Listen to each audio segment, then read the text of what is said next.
This powerful fishing technique has almost been forgotten about due to the use of forward-facing sonar. We're about to go into the lipless crankbait and how this tool during the winter months through the spring is very, very powerful and still can beat those forward-facing sonar guys as it did in this last year. I'm also going to go over a fishing trip in December where I used the lipless crankbait to put together a big bag of bass in muddy, cold water. Guys, welcome to the Fishing Coach YouTube channel. I'm Coach E, Jimmy Eastern, but go ahead and call me Coach, guys.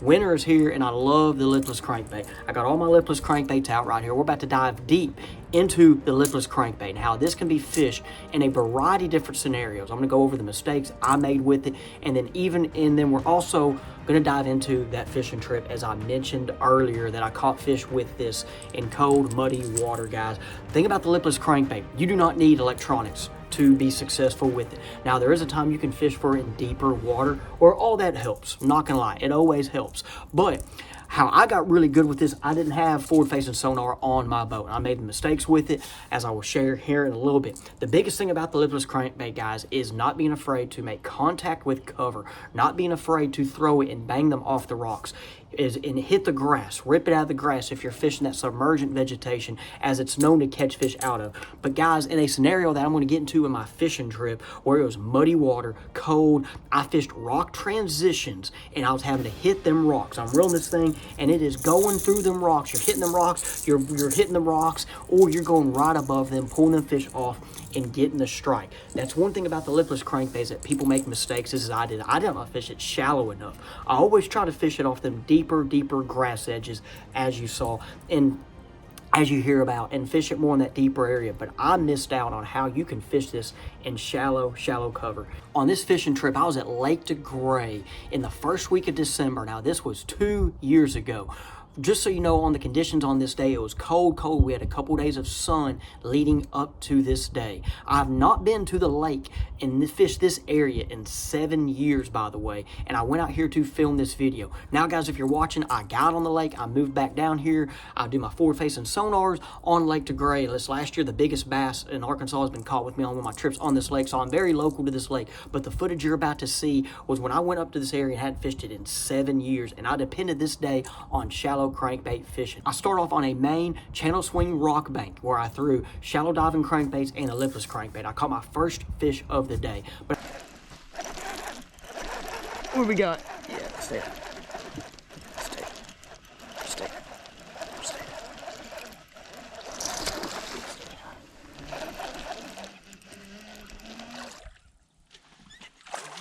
There we go, guys. Hey, what a way to start off this Catch 15 challenge. Good fish right there. He just ate that flat-sided crankbait. As I went through their area and I kept fishing, I just did not like it. I then decided to make a move up the river.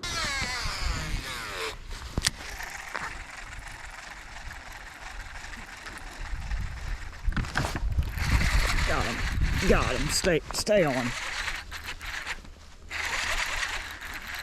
Stay on. Feels like a big fish here. I don't think it's that big. We'll take it though. Get the boat. There we go.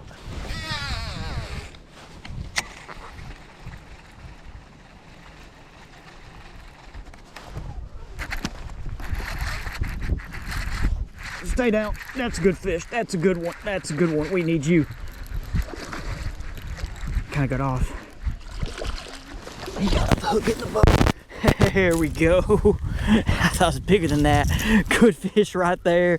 Old lipless crankbait fish, man. We're on to something right here, guys. Pretty fish. Gonna be probably 2.5 pound fish. I'm gonna weigh it real quick. Like I said, we've kind of... Guys, that I came in the back of this creek is because of the deep dive app that I checked this morning told me to actually, with the conditions that we had, to come in the middle to back half. And I was surprised because I kind of thought we could catch some fish out there on the main lake, and we did. But after that fog lifted, I came back here and man, I've had 4 bites in 30 minutes. So just like, now, one thing I will say in this video this day is I was using the deep dive app. Now, this was 2 years ago, and I was wanting to test out the deep dive app and seeing the accuracy of the data part of it. As you guys know, I've worked with Johnny Schultz, he's behind it. I've been worked with it as well and helped with the data. And this day, it was exactly spot on. You can use the Deep Dive app for however you want. I'm gonna get more on that in a minute, but it was saying to look in the mouth of creeks for transition rock areas and to throw lipless crankbaits. And so I went into this creek, muddy water, looking for this, and with the lake being low, I could easily see those transition areas.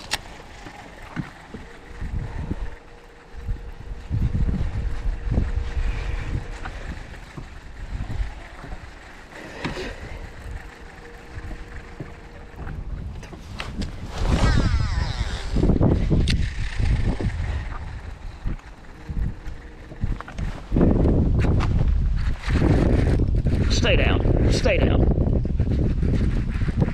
stay down.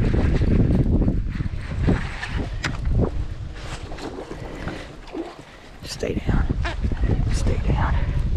We're gonna have to go get you, we're gonna have to go get you. Woo! Yeah! Boom! Yo, I love fishing this time of year. Like I said, it is, I don't know what it is right now. It's probably 35 degrees, windy post front. And hey, that dude ate the lipless crankbait. Woo-hoo-hoo, yes. Speaking of the Deep Dive app, I used it as I mentioned on this day, but it's became so much more advanced, guys. It now has the wind effects feature. It will show you the calm areas on the lake and even where the more wind is blowing. The bait selecting tool is very more sophisticated now, and the tournament data is in it more than ever. You have the inflow points, so many cool tools with the app. But like, for example, what I did here is I picked the bait tool. I looked through the baits, and when you picked a bait, it kind of picked you on an area. For example, front half of creek. Look for this. There's so many different patterns and things to do, and it kind of helps me when I'm on the water keep my head of like, hey, what to look for, what to think, instead of just kind of going scattered brain. Okay, you can use it for your strengths or use it to where, hey, if I'm not as strong with this lure, what do I need to begin with? So guys, check out the Deep Dive app. More information will be down there in the link in the description. Download it at the Google Play and the Apple Store. One thing about this lure, guys, and other techniques as well, is it's something at times where like you have to throw and commit to this. Now, the more experience you get, you know the days to commit. For example, this last year on Lake Ouachita, when Jeremiah Kendi won the Bassmaster Open, on the final day, he had 2 rods on his deck, I believe, maybe 3, but there was 2, I know, because he did drop one. That's a whole nother story. So he might have had 2 and drop 1, or 3 then drop 1. But guys, he committed to this, but he knew the conditions. There was a wind the night before, a north wind, and he was fishing the south banks where that wind was blowing. And guys, he was not up there staring at his screen.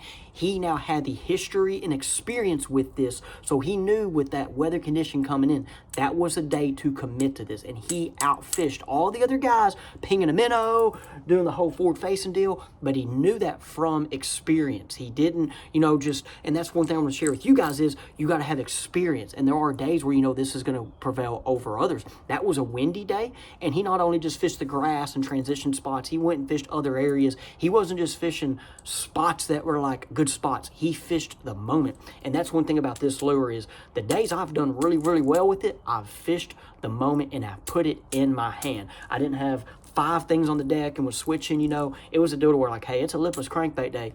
It is a lipless crankbait day. I'm going to talk about different lipless crankbaits here. I've been showing you guys. Now, this one right here is a Strike King one. It's just the normal lipless crankbait. One thing you need to know about not just the colors. As you see, I like the reds here. I'm a big, this time of year in the south, the red type colors are very good. This is the Royal Red one here by Strike King. Now, there's different sounds. As you see, that's the normal sound. And there's that one knocker sound as we kind of have. This is the booyah right here, one knocker, okay? This is the bigger one. I like the bigger ones when I'm fishing in some of that deeper grass, or if I'm going for the more consistent, bigger bites. There are lakes where they like the big one. Some lakes, they like the small one, okay? Other colors, and brands, Strike King Booyah makes a good one. Well, here's another, that's the famous Raven Red. I like the Yoziri. Here's a Rattling Vibe. I'm going to put all this information down in the links in the description, guys. Remember, I have my Fish USA affiliate link. If you want to help support me and the channel, please use my affiliate link. I get a 5% of your order that comes back to me. So use my link down there to help me out and help me continue to make content for you guys. The last one here that I caught on this day was the 6 cents one, the Quake. I love this color. There's other companies that have this color too, the little red and the yellow down here. This one has a little bit of the blue in there. I have a few of these in the box. So those right there are kind of more of my favorites. I have other ones something I've talked about before. Guys, I'm throwing it on a 7.2, 7.3, typically medium heavy, moderate. I've thrown a couple different rods that I'm going to throw on the level NGX. Now my medium heavy, moderate's in the box, and it had set up for when I did some of my underwater camera footage. I'll be throwing it on that one. This one right here is what I'm throwing a jig one on. So you see a little small jig right there. I'll put it this way so you can see this thing clearly. So guys, I'm going to throw it on 12-pound test also. 12-pound fluorocarbon line. Now, when I'm fishing, I guess, more grass, you can go heavier line, but the water I'm fishing is typically clean, and that lighter line gives it more action. I know some guys might go 15-pound. Hey, that's fine. It catches fish. I'm just going to go light line so I can get further cast and also get that thing to get more action. And when it's deflecting off cover, when you're reeling it, stopping it. Gear ratio reel is something interesting. When the water temps, guys, get under 50, 6.3 to 1 is good. You need to reel a little slower from my experience, but when that water's still above 50, low 50s, I'm using a 7.2 to 1. Sometimes I've learned reeling that thing fast catches fish. For some reason it does. But when that water gets about 45, 46, I've learned I had to slow it down just a little bit. So I go to that 6.4 to 1 gear ratio reel. As mentioned here, guys, talking about areas, you're seeing me talking about these points with these rock transitions. Guys, I love little rounded points where those transitions are, where there also creates a little ditch, okay? So this day was muddy water, as you're seeing, that stained muddy water. Man, it seems like those are days that prevail, but you can catch in clear water. I have footage and videos of me catching in clear water. That tournament we just talked about, Jeremiah Kinney, clear water. There's guys that catch them in clear water. But there's a lot of factors that go into that as well, and confidence with it also. So guys, I like flatter areas, your flats with stumps. I know even fishing Lake Millwood, for example, I love some of the main lake areas that were flat, and there's stumps and there's little ditches, that go through it. Try to find those areas where the ditches are, where those stumps are, your piece of cover is. And so that's one thing about it, is I like flatter areas. Rock changing, like I already mentioned transition, but rock changing from one to the other, or going from pea gravel to chunk rock. Those are good little high percentage spots, and it can be near the main lake. This is on a creek, but guys, it can be on a main lake. That's where you're going to try potentially get your big bites. Those islands where there's just a little bit of a ditch or a little bit of a cove that goes in there, those are areas where those big fish will move up in there and eat. And when they're going to eat, they're going to look for one big meal, and that's when you're going to want to throw this big dude right here to try it and catch them. Appreciate you guys coming to the Faith Juice segment. We're about to talk about work and your type of work that you're doing. Are you doing it with all that you can, or are you being a little lazy? Okay, and I've talked about laziness before, but as men, and if you're a believer in Christ, you are called to not be lazy, okay? So just a couple things I'm going to share from my little devotion I read today, okay? The only cure for laziness is to be filled with the life of God. That was one thing that was interesting of a quote. And then one thing is, the worst thing that laziness does is rob a man of spiritual purpose. So I kind of, hear about laziness, and I used to see it a lot. I was always myself type of person, like to work hard, go, and it's still that way today. And I see there's a time to kind of chill, I know, but if you work in an environment and you're around people and they see that you are lazy, okay, that's either they're going to follow or they're going to hold that against you. And we're called to set ourselves up to a higher standards if we're men and ladies, okay? I know I have ladies that watch this too. We're called to be set higher. So if you start being lazy and start being negative, all of a sudden that can shift in the office. That can shift in your work. I watched it in buildings when I was a teacher and a coach. I watched it in coaches' offices. And so when you're that person that sets the bar and you're working go, people will follow and go. And that happens in your house as your family too. One scripture I'm going to share real quick is Ephesians 6:6-7 now. Don't work only while being watched in order to please men, but as slaves of Christ, do God's will from your heart.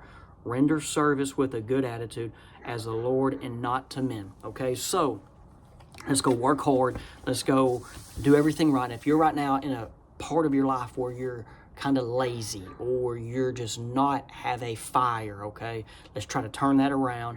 If you have any questions, send me a message on my Facebook page. I'll help you out. But appreciate you guys. Thank you for coming to the Fishing Coach YouTube channel, and we'll see you on the next one.